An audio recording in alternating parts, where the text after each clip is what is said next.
Le piton de la Fournaise donne des signes d'agitation depuis le 27 mai dernier.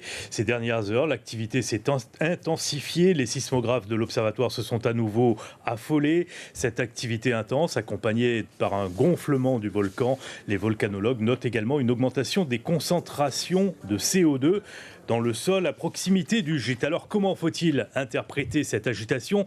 La directrice de l'Observatoire volcanologique est avec nous en direct de la plaine des Cafres. Aline Pelletier, bonjour. Cela veut-il dire qu'une éruption est probable dans les prochains jours? Bonjour.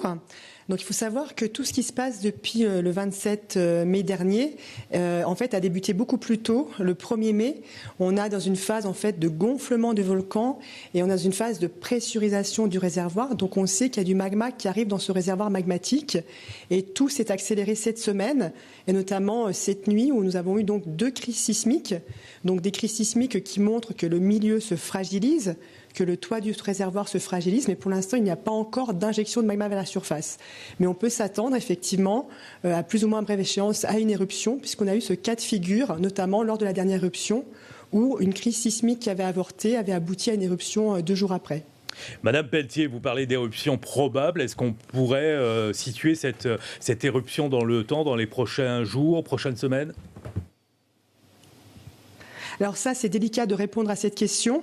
On sait juste qu'on est dans une dynamique préparatoire à l'éruption. Maintenant, est-ce que c'est des questions d'heures, de jours ou de plusieurs jours? Pour l'instant, il est impossible de répondre à cette question.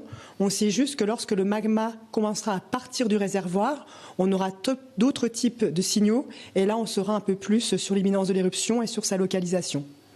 Merci beaucoup Aline Pelletier. On a compris qu'il faut suivre de près donc l'évolution au volcan qui montre des crises sismiques depuis quelques jours. Merci beaucoup.